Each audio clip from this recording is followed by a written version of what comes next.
Hello my friends, welcome to my corner. As you know, Laszlo Krasznahorkai was not the first Hungarian author to be awarded the Nobel Prize in Literature.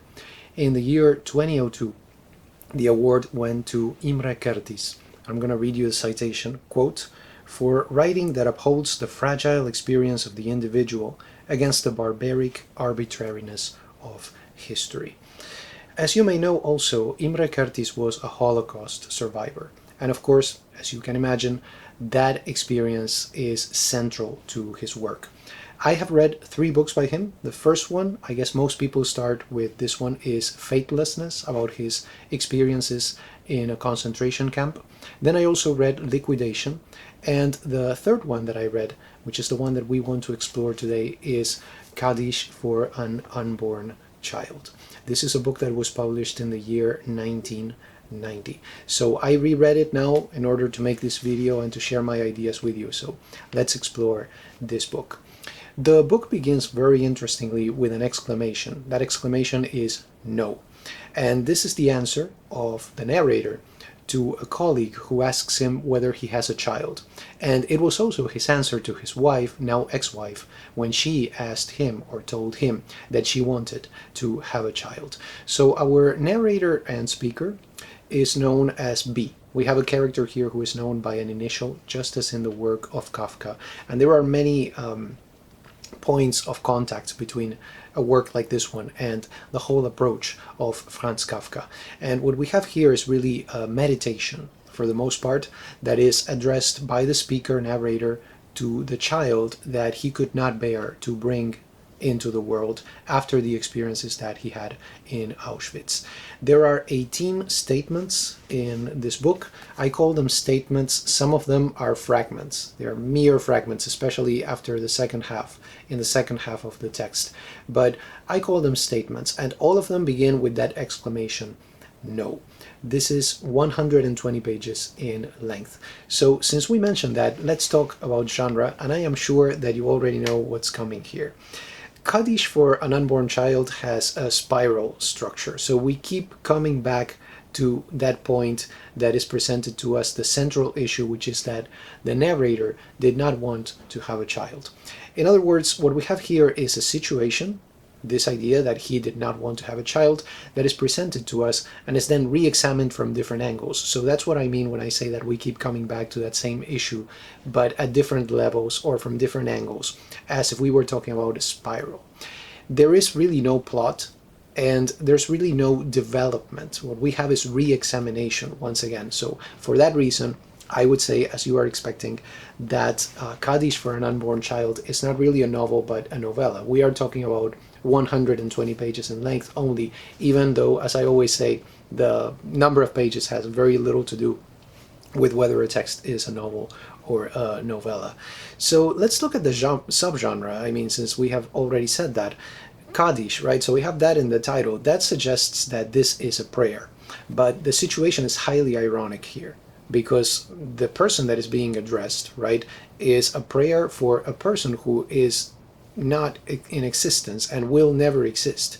And then also the prayer is by a person who says that God is dead. So you see what I'm saying with the ironic nature of the text, and maybe even the absurdism that is present in this whole approach to this very tragic situation that we have in this novella. In terms of the style, this is one of those torrent of words. You know, it's just one of those texts that have an avalanche of words with no paragraph breaks within each one of those sections that I was talking about before, or statements. So it made me think of Beckett, for example. If you look at Beckett's trilogy, right, you have all of those, that block of text when you look at the page. Something very similar to that. Not exactly the same, of course, but you can definitely see the influence of Beckett in another work by Kertész, which is Liquidation. Liquidation has even an epigraph from Beckett. So there's definitely a connection between the two authors and their style. And I also thought, of course, of Thomas Bernhard. And as a matter of fact, Thomas Bernhard is, you know, referenced in the novella. So that's another connection that I made right there. We are talking really about an obsessive kind of style that is just reinforced by that repetitive, spiral structure that is characteristic of the novella. So there's a really, really good connection right there between the form and the content, as tends to happen, of course, in great works of literature. The sentences just tend to be very, very long. So when I read something like that, it really involves me. It doesn't allow me to stop reading. I want to keep reading. I am unable to stop, really, because the text just, takes me along in this torrent of words. Now, there are many themes in this work, even though it's a brief one, but I wanted to touch upon 3 of them primarily. 2 of them are questions, so we're going to begin with those. And I think these themes will give you an idea of what kind of content you will find here. And just keep in mind that we do have that spiral structure, that repetitive structure. So a lot of this is going to recur throughout the work. The first very important question that is asked in this text is, what does it mean to be Jewish? There's a key memory and a recurring scene, something that the protagonist, B, experienced at one point. He saw a bald-headed woman sitting in front of a mirror in a red negligee.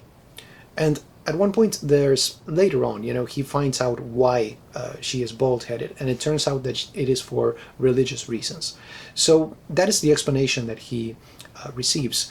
And when he becomes aware of his own Jewishness, which is not something that he was aware from the start, it actually came rather late for him, he comes to identify with this woman because of those religious reasons that she had for having a bald or shaved head.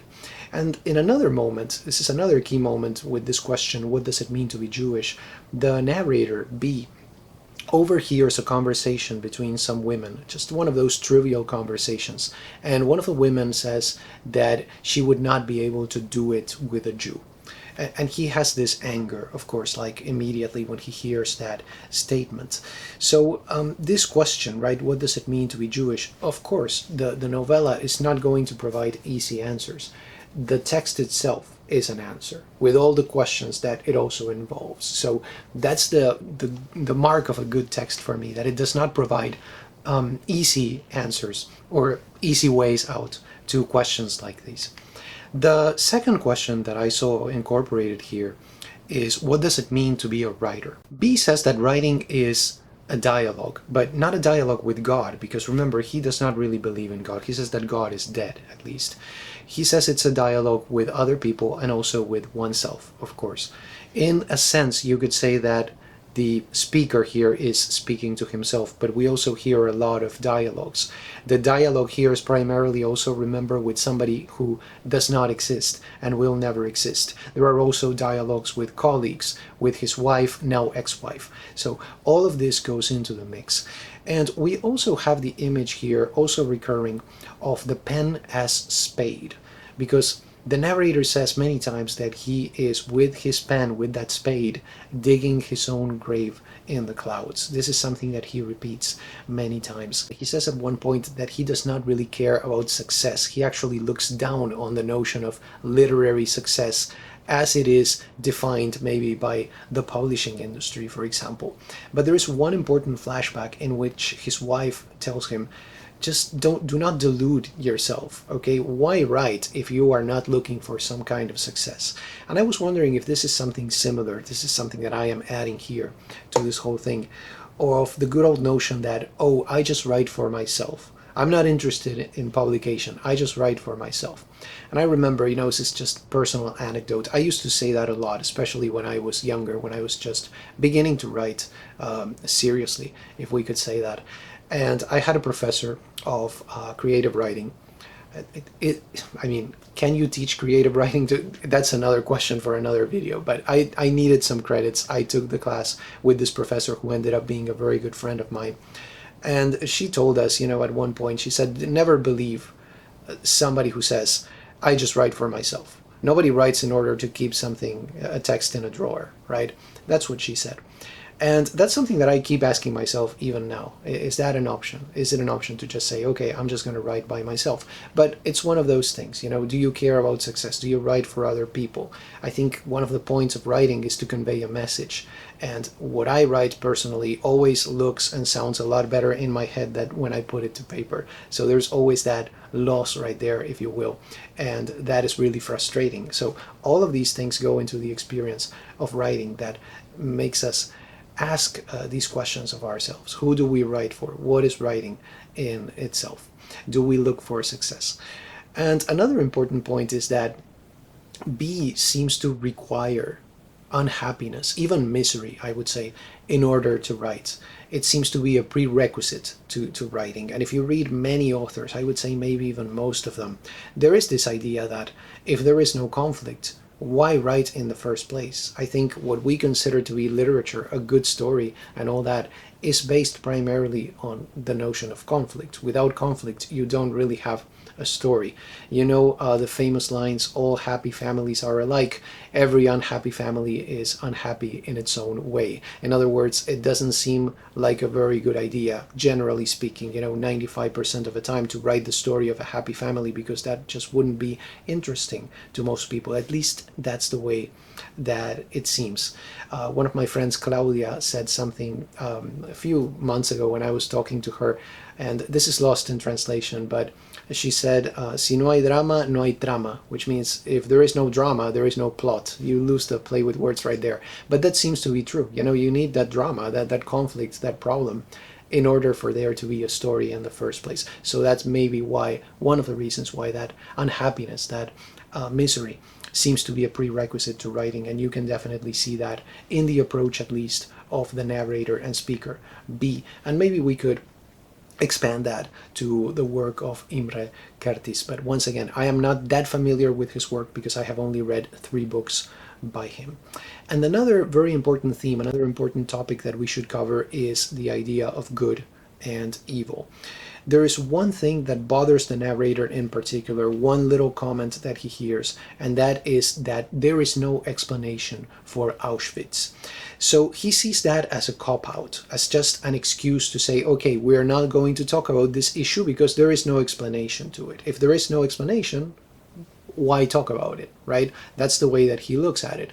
And what he does is to actually reverse the idea. He says, it is not really evil that is unexplainable in this world, but good. You know, certain acts of good seem to have no explanation. Why would you do something like that? He gives the example of, in a concentration camp, a man who gives his ration of food to somebody else. Seems to be, you know, a completely disinterested act of good right there. Let me add, this is not here in the novella, of course, but let me add this. Something like what Saint Maximilian Kolbe did. You know, just offering his life in exchange for the life of somebody else. Why would you do something like that in the context of this world, the way that things work in this world? How do we explain these tremendous acts of good in the world? You could say, you know, one thing that I was thinking about when I read about this was something that happens in one of my favorite films by one of my favorite directors, and that is Run by Akira Kurosawa, which is an adaptation, as you may know, of King Lear. One character at one point, I think this is towards the end of the movie, I need to rewatch this movie, he says, in a world gone mad, it is madness to be sane. So when you act sanely, right, in a sane way, it seems that that is the person who is actually insane when everybody around them seems to be acting in a completely irrational way. So maybe that's one way that we could approach something like this, you know, the acts of good that seem to have no explanation, according to this character, to this narrator that we have in the novella by Imre Kertész. So let me share my general views on this text. This is a raw, brutal, honest text, and one interesting thing about it, as you know, opposed maybe to the expectations of many people, many readers, is that there is really no self-pity here. In a sense, I was thinking that this novella is almost the exact opposite of an apologia. Apologia, as you may know, means defense, literally. So this is something more like a statement, more like saying, it is what it is. This is life, right? This is the way things work, and that's all there is to it. Now, in the context of the work of Imre Kertész, Kaddish for an Unborn Child is a continuation of Faithlessness. So if you have read Faithlessness, in which he talks about his experiences for the most part in a concentration camp, this goes a little bit deeper into the reasons why something like Auschwitz could happen in our world. But ultimately, this is very important to highlight here. Ultimately, there are no easy answers. I think as in every great work of literature, the author does not provide an easy answer to why did this happen, right? But what he does, or what he implies, is that all that we can do is to look for those symptoms of the disease. But he also says, Auschwitz is a disease for which there is no recovery. So that's what we can do. That's the best that we can do when it comes to exploring these unspeakable acts, awful things that have happened and that unfortunately continue to happen in history and in the world around us. So, I mean, I don't think I need to say this, but this is not the kind of reading experience that you enjoy, of course. This is a shattering, unforgettable read, and it's one of those texts that I believe are necessary. So in that sense, I do recommend it. I don't need to tell you that we are in a very, very dark place here, but it is precisely those dark places, those dark corners of the human heart that we need to explore in order to try at least to shed some light into them and to understand ourselves. And of course, to make sure that things like these never happen again.